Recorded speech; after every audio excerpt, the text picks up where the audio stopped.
नमस्कार साथियों, आप देख रहे हैं अपनी और अपनी सेहत से जुड़ा इंडिया न्यूज का बेहद खास शो मेडिकली स्पीकिंग और मैं हूं आपके साथ समर।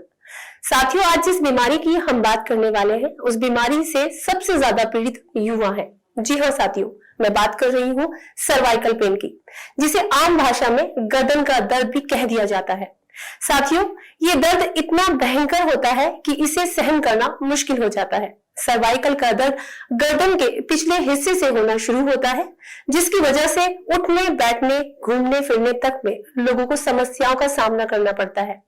लेकिन साथियों, अब आपको घबराने की जरूरत नहीं है, क्योंकि आज के इस बेहद खास शो में हमारे साथ है डॉक्टर विनीता कंसल, जो कि फिजियोथेरेपिस्ट है।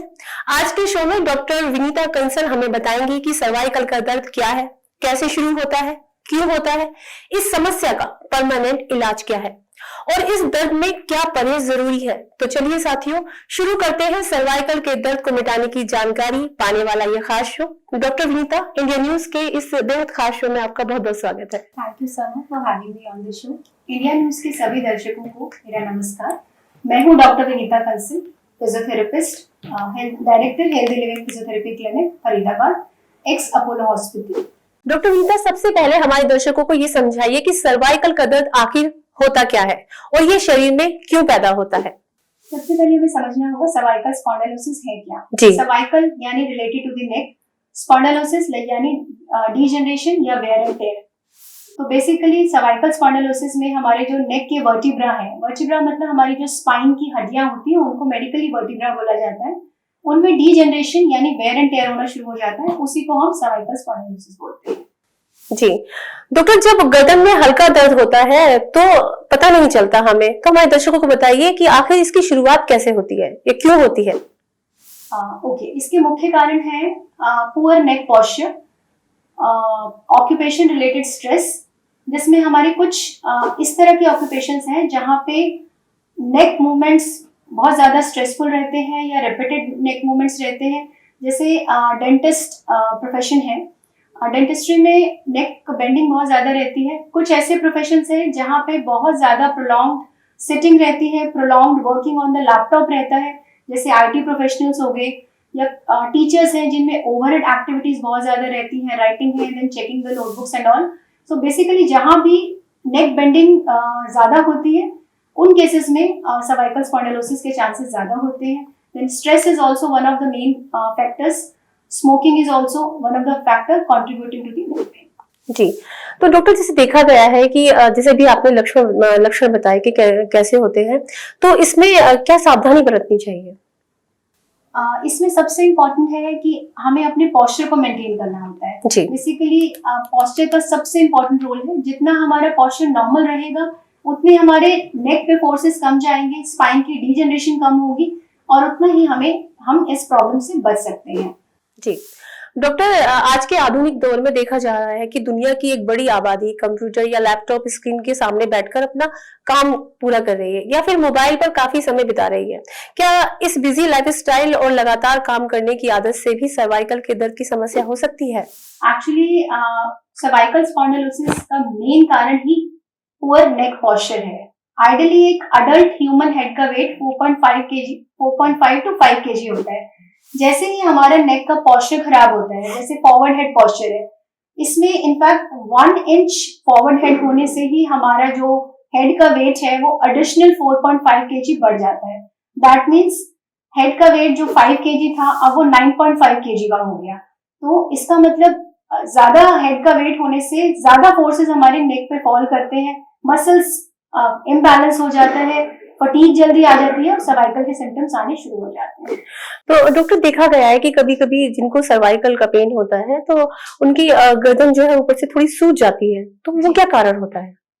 बेसिकली उसमें नेक मसल्स का इम्बैलेंस हो जाता है, कुछ मसल्स टाइट हो जाती हैं, कुछ मसल्स लूज हो जाते हैं, आई मीन लेंथन हो जाते हैं। तो इस मस्कुलर इम्बैलेंस के कारण नेक पे बहुत ज्यादा प्रेशर पड़ता है, उसकी वजह से वो स्वेलिंग आनी स्टार्ट हो जाती है। डॉक्टर, कोई भी बीमारी शुरुआत में नॉर्मल होती है, लेकिन सही समय पर उसका इलाज ना किया जाए तो वो गंभीर हो जाती है।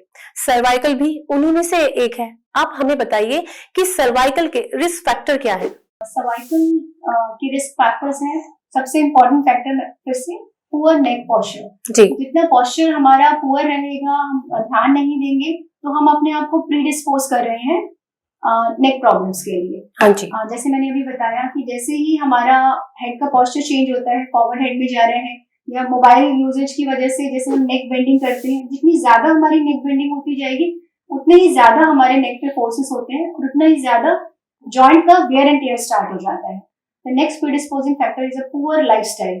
Lifestyle is one of the most important factors which contribute towards the development of cervical spondylosis. Excessive stress also contributes to cervical spondylosis. जितना ज्यादा हम टेंशन लेते हैं, स्ट्रेस में होते हैं, हमारी नेक मसल्स उतनी ही टेंस रहती हैं, शॉर्टन हो जाती हैं, पेन के एपिसोड्स और इसके एक्यूट एपिसोड्स ज्यादा आने शुरू हो जाते हैं। Smoking is also one of the factors. तो डॉक्टर मेरा पूछना ये है, जैसे जिसको सर्वाइकल का पेन होता है, जैसे भी आपने बताया कि स्मोकिंग, लेकिन स्मोकिंग लोग छोड़ते नहीं है, तो स्मोकिंग की वजह से ऐसा क्यों असर पड़ता है कि सर्वाइकल हो जाता है, या फिर टेंशन का इससे क्या रिलेशन है? एक्चुअली स्मोकिंग से हमारा स्पाइन का ब्लड सप्लाई रिड्यूस होता है। तो Okay. कोई भी एरिया जहाँ पे ब्लड सप्लाई प्रॉपर नहीं जाएगा वो अल्टीमेटली हील नहीं होगा। जी। ब्लड सप्लाई पुअर होने की वजह से हीलिंग डिले हो जाती है, क्योंकि नॉर्मल वेयर एंड टेयर तो होता ही रहता है जॉइंट में, उसमें इसके साथ भी नॉर्मल रीजनरेशन होनी ही है। But because of the excessive use of gadgets हो गया, लैपटॉप हो गया, मोबाइल फोन्स हो गया, या एक्सेसिव इनकरेक्ट पॉस्चर हो गया, तो वेयर एंड टेयर तो हो रहा है लेकिन हीलिंग नहीं हो रही है। तो smoking is not the sole factor contributing primarily. It is like जो लोग स्मोक ज्यादा करते हैं उनमें हीलिंग स्लो डाउन होती है, ब्लड सप्लाई स्पाइन की रिड्यूस हो जाती है, इसके कारण वो वेयर एंड टेयर फास्ट रहता है। अच्छा, तो ये तो स्मोकिंग का हो गया। अब जैसे आपने बताया कि स्ट्रेस, तो स्ट्रेस का क्या लेन देन है इससे? Basically whenever we are stressed our neck muscles are also stressed, tensed. तो टेंशन में हमारी नेक मसल्स जो होती हैं वो शॉर्टन हो जाती है बेसिकली। ओके। उन पे ज्यादा स्ट्रेस आता है। Whenever we are relax, our face is relax, our neck is relax, shoulders are relaxed. जब हम टेंशन में होते हैं, आपने देखा होगा ब्रीदिंग भी फास्ट हो जाती है। हाँ जी, बिल्कुल। ब्रीदिंग फास्ट हो जाती है, हमें हेडेक्स होने शुरू हो जाते हैं, नेक में थोड़ा सा जकड़न के लीजिए, अकड़ाव सा आना शुरू हो जाता है। बिल्कुल। इसीलिए इसका डायरेक्ट कोरिलेशन है। जब हम ज्यादा स्ट्रेस में होते हैं तो नेक पेन एंड स्टिफनेस ज्यादा आता है। डॉक्टर, ये तो हमने अच्छे से जान लिया कि सर्वाइकल में किन समस्याओं का सामना करना पड़ सकता है। अब हमारे दर्शकों को आप बताइए कि सर्वाइकल के दर्द में रोगी का क्या डाइट प्लान होना चाहिए, यानी कि इस समस्या में रोगी की डाइट और लाइफस्टाइल कितनी मायने रखती है? जी, लाइफस्टाइल का नेक पेन में बहुत इम्पोर्टेंट रोल है। आपको एक हेल्दी डाइट लेनी है, जंक फूड से आपको बचना है। जितना ज्यादा आप जंक फूड लेंगे आपको डेफिशिएंसीज होनी शुरू हो जाती हैं। तो आपको डाइट में कैल्शियम रिच डाइट लेनी है। मिल्क प्रोडक्ट्स आप ले सकते हैं, आप बनानास ले सकते हैं, आप मखानास ले सकते हैं, सोप नट्स वगैरह ले सकते हैं। हेल्दी डाइट रखना है बेसिकली आपको। एंड रिगार्डिंग द लाइफस्टाइल, आपको एक हेल्दी लाइफस्टाइल मेंटेन करना है। And by this I mean getting up early morning. कुछ टाइम अपने लिए निकालिए जिसमें आप एक्सरसाइज करिए, योगा करिए, प्राणायाम करिए। देन आप मेडिटेशन कर सकते हैं। मेडिटेशन आपके स्ट्रेस लेवल्स को लो रखेगा और आपके अंदर पॉजिटिविटी लाएगा।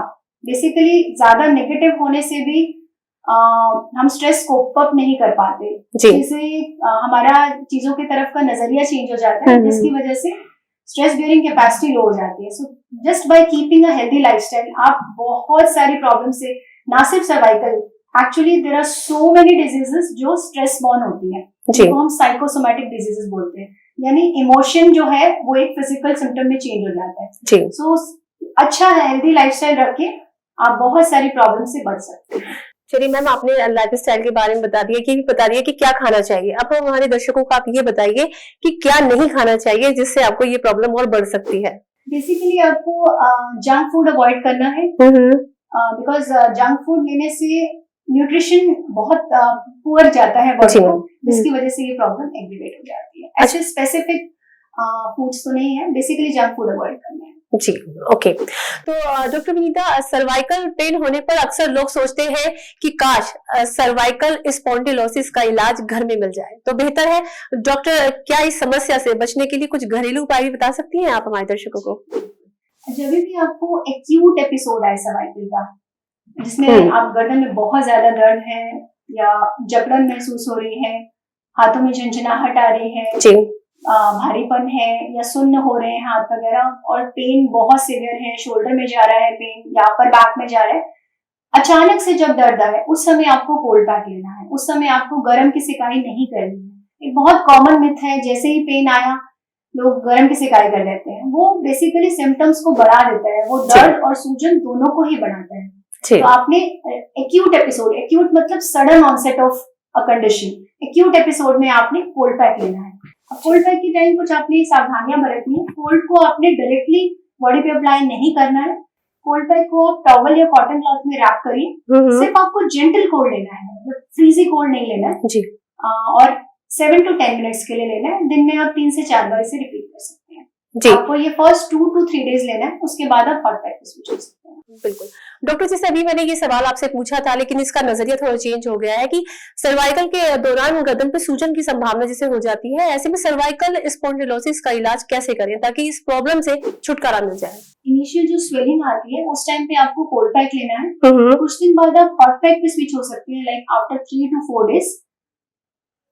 एंड जब आपका पेन सेटल हो जाए उसके बाद आप धीरे धीरे स्ट्रेंथनिंग एक्सरसाइजेस स्टार्ट कर सकते हैं, because ultimately a good strengthening programme will help you get rid of this problem. उसके लिए आप medical supervision, I mean physiotherapist की हेल्प ले सकते हैं, फिजियोथेरेपी सेशंस ले सकते हैं। बिल्कुल।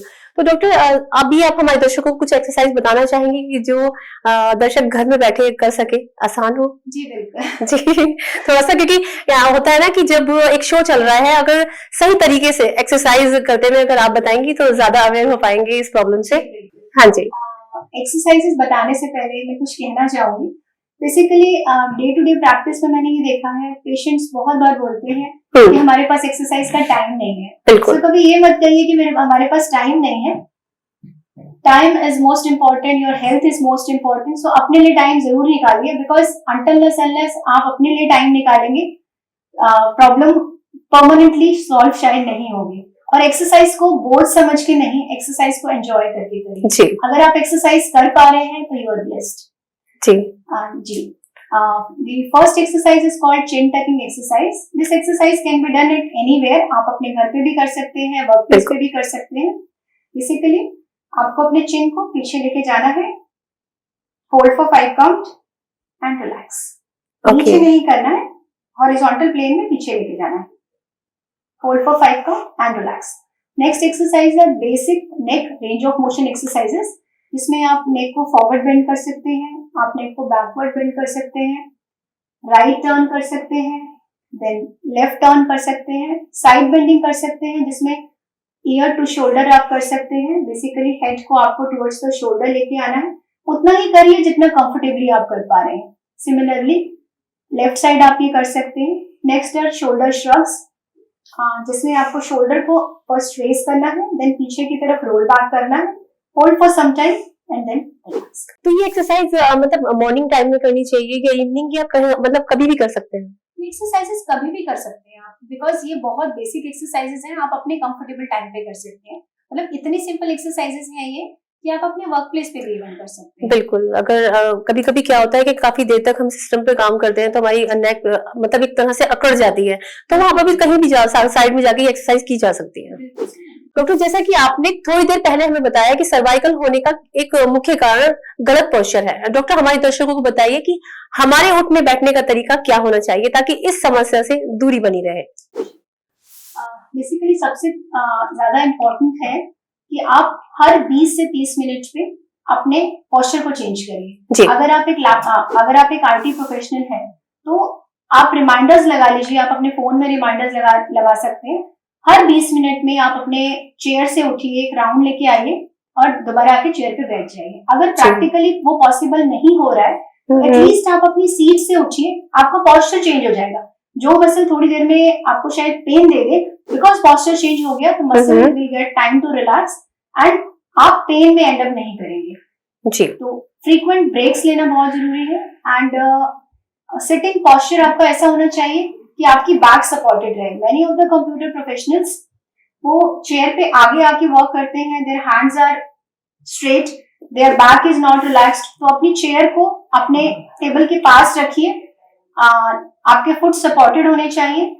आपका जो like suppose table is there, आपका हैंड्स रिलैक्स होना चाहिए, arm and forearm angle should be around 100 to 110 degrees, आपकी बैक सपोर्टेड होना चाहिए, आप पीछे एक लंबार सपोर्ट लगा सकते हैं, नहीं तो कुशन लगा सकते हैं, and then you will be close to the table, then relaxly आप वर्क कर सकते हैं। अनसपोर्टेड नहीं बैठना है। Basically many people they come forward, arms are straight, they shrug their shoulders, वो नहीं करना है बिकॉज उससे मसल्स बहुत जल्दी थक जाते हैं and you get pain very very soon. Doctor, क्या सर्वाइकल की समस्या को योग से भी दूर किया जा सकता है? और इस समस्या में सबसे कारगर एक्सरसाइज कौन सी है जो सीधा गर्दन के दर्द को प्रभावित करती है? क्या योग से गर्दन के दर्द को जड़ से खत्म किया जा सकता है? योगा का सर्वाइकल स्पॉन्डिलोसिस की ट्रीटमेंट में योगदान है, लेकिन एक्यूट फेज में जब आपको बहुत ज्यादा दर्द है उस समय आपने योगा नहीं करना है। उस समय इनफैक्ट आपको किसी भी फॉर्म ऑफ एक्सरसाइज नहीं करना है। एक्यूट फेज मतलब सडन ऑनसेट ऑफ पेन। जब ज्यादा पेन है इट इंडिकेट्स कि अंदर टिश्यूज में पेन है, सूजन है। उस समय अगर आप किसी भी फॉर्म ऑफ एक्सरसाइज करेंगे तो वो पेन और इन्फ्लेमेशन को एग्रीवेट करेगा और आपकी कंडीशन को फर्दर डिटीरियोरेट करेगा। उस समय आपने रेस्ट लेना है। Then again yoga is basically generalised exercises. जब भी आप कोई पर्टिकुलर मेडिकल कंडीशन फेस कर रहे हैं उस समय आई एडवाइस कि आप फिजियोथेरेपी गाइडेंस के अंडर एक्सरसाइजेस करिए। खुद से खाली यूट्यूब देख के एक्सरसाइज मत करिए या जनरलाइज्ड योगा देख के एक्सरसाइज मत करिए, बिकॉज हो सकता है आप 10 एक्सरसाइज कर रहे हो, उसमें से अगर आपने 9 ठीक करी, एक भी गलत कर दी तो वो आपकी कंडीशन को वर्सन कर देगा। इसीलिए मेडिकल सुपरविजन, फिजियोथेरेपी गाइडेंस बहुत जरूरी है। डॉक्टर, अक्सर देखा गया है कि सर्वाइकल के दर्द से पीड़ित रोगी को रात में सोने में काफी समस्या होती है। ऐसी स्थिति में रोगी को आप क्या हिदायत देना चाहेंगे कि रोगी को गर्दन दर्द की समस्या में आसानी से नींद आ सके? अक्सर देखा गया है कि जिन पेशेंट्स में नेक पेन या बैक पेन होता है उनकी नींद बहुत ज्यादा डिस्टर्ब होती है। तो बेसिकली आपको अपने पोस्चर का ध्यान रखना है जब आप सो रहे हैं। एक कॉमन मिथ है कि जिनको गर्दन में दर्द है उनको पिलो नहीं यूज करना है। सबसे पहले तो मैं बोलना चाहूंगी इट्स अ मिथ। आपको पिलो यूज करना है और करेक्ट हाइट का पिलो होना बहुत जरूरी है। पिलो की हाइट इतनी होनी चाहिए कि आपका नेक और आपकी बॉडी एक स्ट्रेट लाइन में आए। अगर पिलो बहुत ज्यादा ऊंचा होगा उससे भी नेक पेन आने के चांसेस रहते हैं जी। स्पाइन का पोस्चर ठीक नहीं रहेगा। पिलो अगर बहुत पतला है तो वो भी एडवाइजेबल नहीं है। आप अपना नॉर्मल हाइट का पिलो यूज करिए जिससे कि सोते टाइम आपका नेक और बॉडी एक ही लाइन में आए। तो सोने के लिए बेसिकली जिस साइड आपको पेन है नेक में, सपोज राइट साइड पेन है तो आपको राइट करवट लेके नहीं सोना है, आपको सीधा सोना है या तो लेफ्ट करवट लेके सोना है। आप लेग्स बेंड कर सकते हैं, लेग्स के बीच में एक पिलो लगा सकते हैं। आपको उल्टा नहीं सोना है। Sleeping on your belly is the worst position if you are facing from neck pain. So उल्टा नहीं सोना है, सीधा आप सो सकते हैं लेकिन पिलो की हाइट करेक्ट होनी चाहिए। डू नॉट यूज 2 pillows और a very thick pillow and do not sleep on the side which is painful. Sleep on the other side.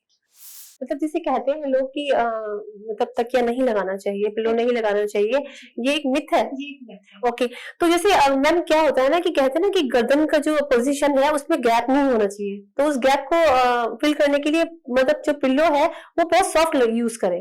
Pillow should be firm basically, not too soft, not too hard, it should be firm. तो लगा सकते हैं, pillow लगाना है in fact. देखिए अगर आप pillow नहीं लगा रहे, suppose I am sleeping, I am not using a pillow and I am sleeping straight, मेरा हेड पीछे की तरफ जाएगा। सिमिलरली जब अगर हम साइड पे सो रहे हैं, आप देखिए अगर पिलो नहीं लगाएंगे और आप साइड पे सो रहे हैं तो आपका हेड नीचे की तरफ फॉल करेगा। अच्छा, तो वो एक तरफ की मसल्स शॉर्टन हो जाएंगी और एक तरफ की मसल्स लेंथन हो जाएंगी। जब भी आप जैसे सपोज साइड लाइन में सो रहे हैं तो पिलो की हाइट ऐसी होनी चाहिए कि आपका नेक और body it's in a straight line. Okay, मतलब ये बहुत बड़ा सवाल है कि लोग जिनको भी मतलब सर्वाइकल पेन होता है वो तकिया लगाना बिल्कुल छोड़ देते हैं, पिलो का यूज करना बंद कर देते हैं। ये बहुत पेशेंट्स में हमने देखा है व्हेन वी आस्क देम से कि हम तो पिलो यूज ही नहीं कर रहे। बिल्कुल, तो it's a myth actually. Okay, not using pillow may aggravate your condition. Doctor, अक्सर लोगों को सर्वाइकल पेन की परेशानी हो जाए तो ये कितने समय तक रहती है? और साथ साथ ये भी बताइए कि इस समस्या में फिजियोथेरेपी कितना असरदार है? क्या फिजियोथेरेपी से इस समस्या का परमानेंट इलाज हो सकता है? ये आप हमारे दर्शकों को बताइए। जी, बेसिकली सर्वाइकल स्पॉन्डिलोसिस अगर एक बार हो गया तो it's a progressive condition, regeneration time to time होगी ही होगी। अभी हम पे डिपेंड करता है कि आप एक्सरसाइजेस के थ्रू या जो भी आप ट्रीटमेंट ले रहे हैं उसके थ्रू उसके प्रोग्रेशन को कैसे रोकते हैं। जी। सिवियरिटी ऑफ सिम्टम्स पे भी डिपेंड करता है। अगर सिम्टम्स की सिवियरिटी बहुत हाई है तो एपिसोड उसका लंबा चल सकता है, किसी के लिए वो 2 दिन हो सकता है, किसी के लिए वो 2 महीने भी हो सकता है। जी। Now coming to the physiotherapy, basically physiotherapy या भौतिक चिकित्सा जो है ये मेडिकल फील्ड का बहुत ही इम्पोर्टेंट ब्रांच है, जिसका रोल है injury prevention and restoration of movement and function. Physiotherapy का इस कंडीशन के कॉन्टेक्स्ट में अगर मैं बोलूं तो 2 ब्रॉड एरियाज में हम डिवाइड कर सकते हैं, preventive role and therapeutic role.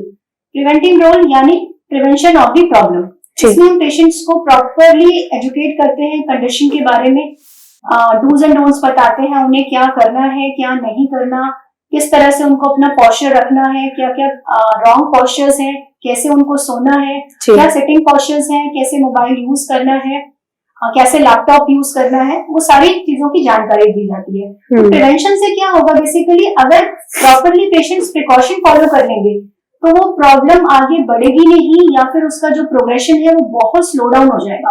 तो प्रिवेंशन आई विल से कि it is more important than treatment part. जी। Next is coming to the treatment part. Physiotherapy में बहुत सारी मशीन्स हम यूज करते हैं, मोडालिटीज, इलेक्ट्रॉनिक मोडालिटीज बोलते हैं, जो पेन रिलीफ में हेल्प करती हैं, पेन को रिड्यूस करती है, इन्फ्लेमेशन को डाउन करती है। एंड बहुत सारा मैनुअल टेक्निक्स भी यूज करते हैं। So initially when the patient comes to us in acute episode of pain, we start with pain management. उसमें पेशेंट का दर्द सूजन कम किया जाता है। एक बार दर्द और सूजन कम हो जाती है उसके बाद हम पेशेंट को एक्सरसाइजेस प्रोग्राम पे लेते हैं, and with a good strengthening exercise program patients I can say कि get rid of the problem. We basically problem को हम क्योर करके दे देते हैं, बट उसके बाद पेशेंट को मेंटेन खुद से करना होता है, and that through with a regular good exercise strengthening programme. जी डॉक्टर, एक सवाल मेरा था जो काफी लोगों का सवाल है ये, जैसे हम फिजियोथेरेपिस्ट कहीं भी जाते हैं किसी डॉक्टर के पास तो वो हमें टेंस देते हैं, है ना, और कुछ इलेक्ट्रॉनिक चीजें होती हैं जिसमें अल्ट्रासाउंड होता है। तो अल्ट्रासाउंड कभी कभी क्या होता है किसी जगह पर अल्ट्रासाउंड की मशीन प्रोवाइड नहीं होती, तो उसमें क्या पेशेंट का पूरा कोर्स मतलब इनकम्प्लीट रहता है विदाउट अल्ट्रासाउंड? ऐसे नहीं है। बेसिकली जैसे एक डॉक्टर के पास बहुत सारा स्पेक्ट्रम ऑफ मेडिकेशंस होता है, उसमें से आप कुछ मेडिसिन सेलेक्ट कर सकते हैं। सिमिलरली फिजियोथेरेपी में बहुत सारा टेक्निक्स होता है, बहुत सारा वेज होता है जिससे हम पेन रिलीफ कर सकते हैं। Ultrasound is just one form of treatment which is used for pain relief. बहुत सारे ऐसे कंडीशंस हैं like patients on pacemaker, pregnant females and many other conditions, या अगर इम्प्लांट डला हुआ है वहां हम वैसे भी अल्ट्रासोनिक मशीन नहीं यूज कर सकते। So in those cases we select the other ways to treat the problem. Doctor Neeta Kansal ji, ये बताइए कि जिन लोगों को सर्वाइकल का दर्द है वो लोग किन गलतियों को बिल्कुल न दोहराए, यानी इस समस्या में जरूरी परहेज क्या है आपकी साइड से? बेसिकली जो सबसे बड़ी गलती पेशेंट्स करते हैं वो ये होती है कि वो पेन में एक्सरसाइज करते हैं। जब भी उनको पेन है उन्हें लगता है अब एक्सरसाइज कर ले अब हमारा पेन ठीक हो जाएगा। तो सबसे बड़ा मिस्टेक तो यही है। Second mistake is pain start होते ही वो हॉट पैक ले लेते हैं। जी। ऑलरेडी स्वेलिंग होती है टिश्यूज में, वो स्वेलिंग एग्रीवेट हो जाती है। तो जब भी आपको अचानक से दर्द आए या बहुत सीवियर पेन है उस समय प्लीज हॉट मत लीजिए, उस समय आप कोल्ड पैक लीजिए। सपोज आपको कोल्ड पैक नहीं सूट करता है, साइनस का प्रॉब्लम है, तो आप कोल्ड पैक को एक और टॉवल एक्स्ट्रा लेयर में रैप कर सकते हैं। आप टाइम ड्यूरेशन कम कर सकते हैं, जैसे मैंने आपको बताया अराउंड 7 to 10 मिनट्स लेना है, तो आप 2 to 3 मिनट्स ले लीजिए। उसकी इंटेंसिटी कम कर लीजिए। फिर भी सूट नहीं करता बिकॉज एल्डरली पेशेंट है, कई बार विंटर का सीजन है, पीक विंटर्स चल रहे हैं, उस समय पेशेंट रेडी ही नहीं होते कोल्ड पैक लेने के लिए। उस समय फिर आप एटलीस्ट कोल्ड नहीं लेना तो एटलीस्ट हीट मत लीजिए, उस समय आप कोई भी पेन रिलीविंग ऑइंटमेंट लगा सकते हैं। Next important thing is awareness of the posture. अगर आप पोस्चर अवेयरनेस नहीं रखेंगे, आप कुछ भी कर लीजिए, आपका पेन बार बार एंड अप करेगा। आप चाहे मेडिकेशन लीजिए, फिजियोथेरेपी ट्रीटमेंट्स लीजिए, कुछ भी लीजिए, पेन सेटल होगा लेकिन पेन फिर से आ जाएगा। Next important thing, physiotherapy sessions में जो आपके फिजियोथेरेपिस्ट ने जो एक्सरसाइज बताई गई है उसको आप कंटिन्यू रखिए। हमेशा कहा जाता है, पेशेंट को एडवाइस किया जाता है कि इन एक्सरसाइजेस को आपने कंटिन्यू रखना है, क्योंकि स्ट्रेसफुल सिचुएशन तो वही एग्जिस्ट कर रही है, लैपटॉप वर्क आपका वही एग्जिस्ट कर रहा है, फोन यूजेज वही एग्जिस्ट कर रहा है। सो जस्ट फ्यू सेशंस लेने से या 2-4 दिन एक्सरसाइज कर लेने से आपका पेन परमानेंटली नहीं जाएगा। जी, तो इसलिए एक्सरसाइजेस जैसे भी आपको एडवाइस करी गई है, आप प्लीज उनको कंटिन्यू रखिए एंड एक्सरसाइज को एंजॉय करके करिए, उसे बोझ समझ के मत करिए। डॉक्टर, मेरा सवाल ये था कि जैसे काफी पुराना सर्वाइकल हो जाता है और गैप कहते हैं कि ज्यादा आ जाता है, तो उसमें क्या ऑपरेशन की जरूरत पड़ती है या फिर वो मतलब एक्सरसाइज या फिर जैसे आपने बताए हैं बहुत सारे घरेलू उपचार, उनको करने से ही ठीक किया जा सकता है? जी, सर्जरी बहुत ही रेयर केसेस में रिक्वायर्ड होती है। मैक्सिमम केसेस में कंजर्वेटिवली ही सर्वाइकल की कंडीशन को मैनेज किया जा सकता है। जी। मेडिकेशंस सबसे पहले तो एक हेल्दी लाइफस्टाइल मेंटेन करके, जी। Then regular exercise program under physiotherapy guidance, medication part if it is required, the severity of pain is too high, so medication part के through surgery is rarely indicated. Okay. Doctor, आपकी तरफ से हमारे दर्शकों के लिए क्या सुझाव होगा आखिरी में? मैं सभी दर्शकों को कहना चाहूंगी कि एक हेल्दी लाइफस्टाइल मेंटेन करिए, थोड़ा सा जल्दी उठिए मॉर्निंग में, रेगुलर एक्सरसाइज करिए, अपने लिए टाइम निकालिए, ब्रीदिंग एक्सरसाइजेस करिए, प्राणायाम करिए, मेडिटेशन करिए। Meditation and pranayama will keep your stress levels low, which will provide you with which will give you more positivity and a positive outlook towards life. And the most important, अपने posture का ध्यान रखिए, exercise को enjoy करिए, exercise एक blessing है, उसको enjoy करिए। Take care, stay healthy, stay happy. साथियों, आज की इस खास शो मेडिकल स्पीकिंग में डॉक्टर विनीता ने हमें सर्वाइकल की समस्या से जुड़ी बहुत ही अहम जानकारी दी। यकीनी तौर पर ये जानकारी हमारे दर्शकों के लिए बहुत मददगार साबित होगी। डॉक्टर विनीता जी, आपका बहुत बहुत धन्यवाद कि आपने अपना कीमती समय हमें दिया। साथियों, उम्मीद करते हैं कि जो लोग सर्वाइकल के दर्द से परेशान हैं, वो इस शो को देखने के बाद एक बात जरूर सोचेंगे कि आखिर वो क्यों अपनी जिंदगी प्रॉब्लम में डाल रहे हैं।